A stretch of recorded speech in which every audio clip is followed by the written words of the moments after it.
நான் வந்து ஒரு நடிகருக்காக வரவில்லை. இவர் வந்து நடிகர்னு நம்ம வந்து ஒற்றை சொல்ல சுருக்கிட முடியாது.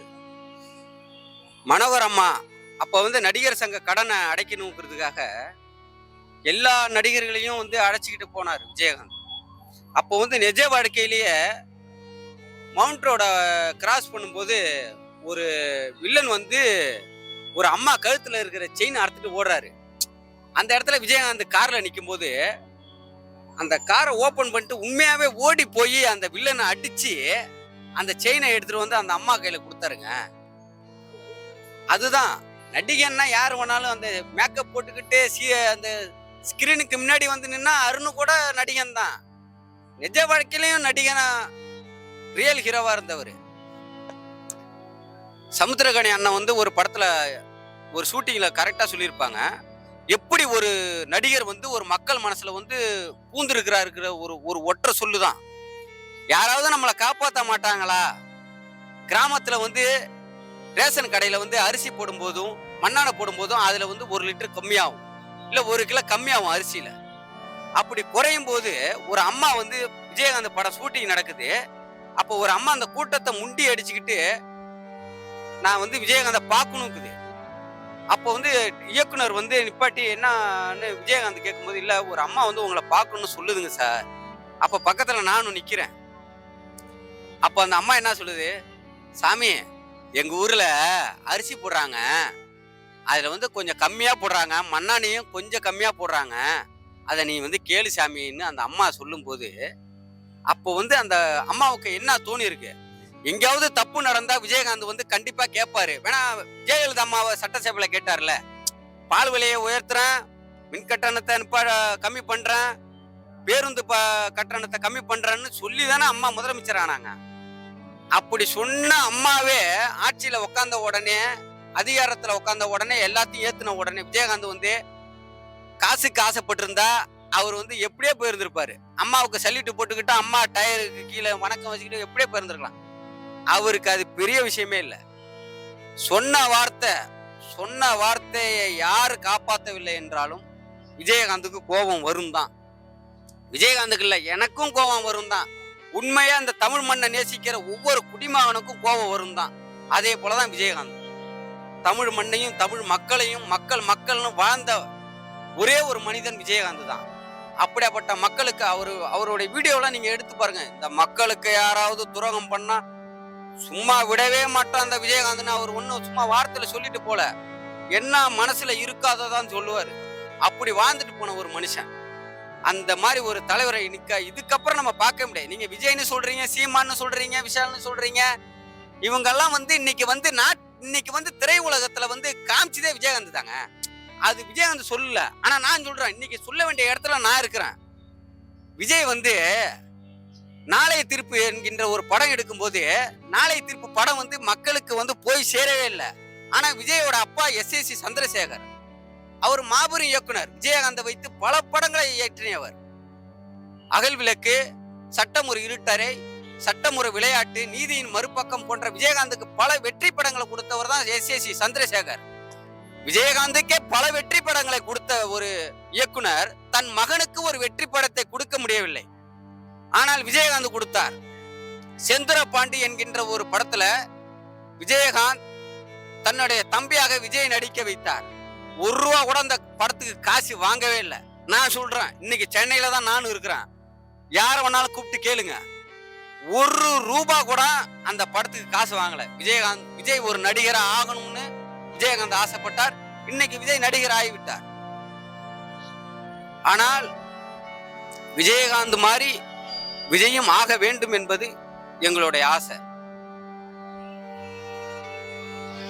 புரியுதுங்களா? அதே போல விரல் விட்டு எண்ணக்கூடிய அளவுக்கு சரத்குமார், மன்சூர் அலிகான், 54 இயக்குனர்கள், பல காமெடியர்கள், பல்வேறுபட்ட தலைவர்களை வந்து விஜயகாந்த் உருவாக்கி இருக்கிறார். ஆனா அவர் ஒரு மேடையில கூட அவர் சொன்னதே கிடையாது. ஆனா இன்னைக்கு நாங்க சொல்றோம், என்ன காரணம்னா எல்லோரும் விஜயகாந்துக்கு செய்த துரோகம். எல்லோரும் விஜயகாந்துக்கு துரோகம் செஞ்சுட்டாங்க. யாருக்குமே துரோகம் நினைக்காத ஒரே ஒரு மனிதன் யார் என்றால் அது விஜயகாந்த் தான். கலைஞருக்கு பொன் விழா நடத்தினாங்க. அன்றைக்கு மத்தியில் ஆளக்கூடிய அம்மா மோடியா லேடியா என்று கேட்கக்கூடிய அந்த அம்மாவுடைய தைரியத்துக்கு முன்னாடி மத்திய கவர்மெண்டே குனிஞ்சு சலாமிட்ட போது டாக்டர் கலைஞர் அவர்களுக்கு பொன்விழா எடுக்க நடிகர்கள், இதற்கும் விஜயகாந்திற்கு முன்னாடி மாபெரும் நடிகர்கள் கமல்ஹாசன், ரஜினிகாந்த் போன்ற பல்வேறு நடிகர்கள் இருந்த போது கூட அம்மாவுக்காக பயந்து கொண்டு கலைஞர் அவர்களுக்கு பொன்விழா எடுக்க பயந்தார்கள். ஆனால் விஜயகாந்த் ஒரு தமிழனை நாம் மக்கள் இடத்தில் கொண்டு செல்ல வேண்டும் என்பதற்கு ஒரே ஒரு காரணத்துக்காக தன்னுடைய சொந்த செலவில் மெரினாவில் கலைஞர் அவர்களுக்கு பொன்விழா எடுத்து காமித்தார், பேனா வழங்கினார். அப்படி அந்த ஒரு தைரியம், அது மீடியாவெல்லாம் பார்த்து, மீடியா இல்ல எந்த பெரிய இல்லையா அந்த லேடியவே பார்த்து பயப்படாதவர் மீடியாவெல்லாம பார்த்து பயப்படாரு அவரு. விஜயகாந்த் மனசுல என்ன படுதோ,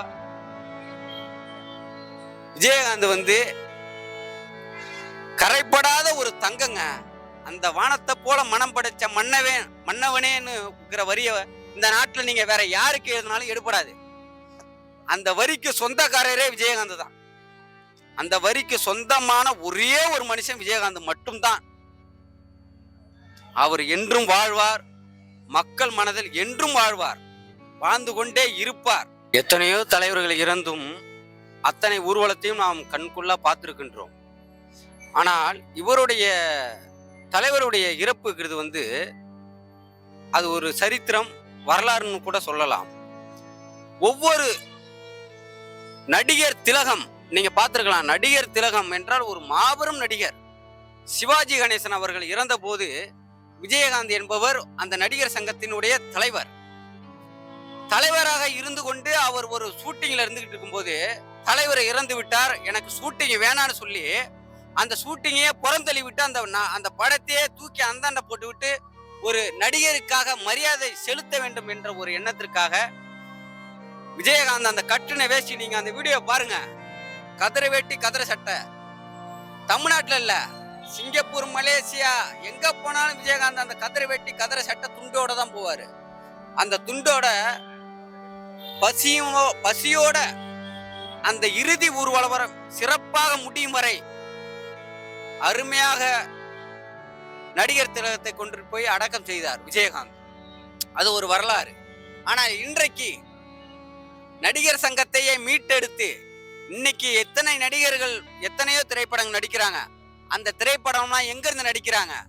இவர் மீட்டு கொடுத்த அந்த நடிகர் சங்க கடனை மீட்டெடுத்து கொடுத்ததுனாலதான் இன்னைக்கு அந்த நடிகர் சங்கம் என்ன பண்ணுது, எல்லோரும் தனித்தனியா வருகிறார்கள். தனித்தனியா வருகிறாங்கன்னா நீங்க என்ன பங்காளிகளா? ஒரு குடும்பத்துல சாவு விழுந்தா கூட குடும்பமே ஒன்னா இருந்து அந்த இது பண்றாங்க. அந்த ஒரு உணர்வு கூட இல்லாம தனித்தனியா வரீங்க. தனித்தனியா வர்றதுக்கு நீங்க என்ன வெளிநாட்டுக்காரவங்களா? விஜயகாந்த் என்கின்ற அந்த ஒற்றை மனிதன் இல்லை என்றால் நடிகர்கள் இல்லை, நடிகர் சங்கம் இல்லை. சொல்றேன், இப்படி நடிகர்களும் நடிகர் சங்கமும் விஜயகாந்துக்கு ஒரு மாபெரும் துரோகத்தை செய்திருக்கிறார்கள். இந்த துரோகத்தை நீங்கள் இதுக்கப்புறம் நீங்க எப்படியாவது ஈடுகட்டணும்னு நினைச்சா எந்த விஷயத்துல ஈடுகட்ட முடியும்? இருக்கும்போது பெற்ற தாய்க்கு சோறு போடாதவன் இறந்த பிறகு காக்கைக்கு சோறு வச்சு என்னங்க புண்ணியம்? இருக்கிறப்ப பெத்த அப்பா அம்மாவுக்கு சோறு போடணும், அவன் தான் புள்ள. ஆனா இவரு இருக்கும்போது எல்லா அப்பா அம்மாவுக்கும் சோறு போட்டாரு. ஆனா இவருக்கு அந்த நடிகர் சங்கம் ஒண்ணுமே செய்யல. விஜயகாந்த் வார்த்தையாலெல்லாம் அவரை சுருக்கிடவே முடியாது. எல்லா தலைவர்களுக்கும் ஒரு எடுத்துக்காட்டு. அப்துல் கலாமை பார்க்கணும்னா இவரை பார்த்தாலே போதும், அப்துல் கலாமுடைய அறிவு நம்ம மனசுக்கு வந்துடும். அம்பேத்கர், இப்படி பெரியார், காமராசர், கற்கன் போன்ற அனைவரையும் இவர் கண்ணிலே நம்ம பார்க்கலாம். கண்ணு ஒவ்வொன்றும் அப்படியே பார்க்கும்போது ஷூட்டிங்ல லவ் ஸ்டோரி எல்லாம் நடிக்கும் போது ரொம்ப கஷ்டப்பட்டுக்கிட்டே வருவாராம். லவ் ஸ்டோரி எல்லாம் நடிக்க தெரியாது அவருக்கு. ஆனா அதுவே நாட்டு பாகிஸ்தான் சீனாவெல்லாம் அடிக்கணும்னா அப்படியே வேட்டியை கட்டி மடிச்சுக்கிட்டு தான் வருவாராம். சண்டைன்னா அப்படி விஜயகாந்துக்கு பிடிக்குமா? அப்படி வாழ்ந்த ஒரு மனுஷன். ஆனா இன்னைக்கு ஒரு நாளும் ஒரு கலைத்துறையிலிருந்து அவருக்கு இந்த இடத்துல மரியாதை செலுத்துறாங்க. இருந்தும் இன்றளவும் மக்கள் கூட்டம் அவரை தேடி வந்துகிட்டே இருக்கு. என்றும் அவருடைய புகழ் மறையாது, என்றென்றும் வாழ்ந்து கொண்டே இருப்பார். அவர் செய்த சாதனைகள் கொஞ்சம் நஞ்சம் அல்ல. அவர் செய்தது ஒரு சிஎம் ஆகவோ இல்ல பிஎம் ஆகவோ இல்ல, ஒரு தனி மனிதனாக இருந்து, நான் சொல்றத நல்லா கேட்டுங்க, அவர் இவ்வளவு செஞ்சிருக்கிறாரே தவிர அது மக்கள் காசை எடுத்து மக்களுக்கு செய்ய இல்ல. அவர் சிஎம் கிடையாது, பிஎம் கிடையாது. ஆனா ஒரு சாதாரண ஒரு மனிதன், ஒரு சாதாரண ஒரு நடிகர் தான் உழைத்த காசில் இருந்து காஷ்மீர்ல இருந்து கன்னியாகுமரி வரலையும் எங்கு ஒரு மக்களுக்கு ஒரு பிரச்சனை நடந்தாலும் முதல் முறையாக ஓடி போய் உதவி செய்யக்கூடிய ஒரு வள்ளல் தான் விஜயகாந்த். என்றும் வாழ்வார், என்றென்றும் வாழ்ந்து கொண்டே இருப்பார் விஜயகாந்த். வாழ்க வாழ்க வாழ்க.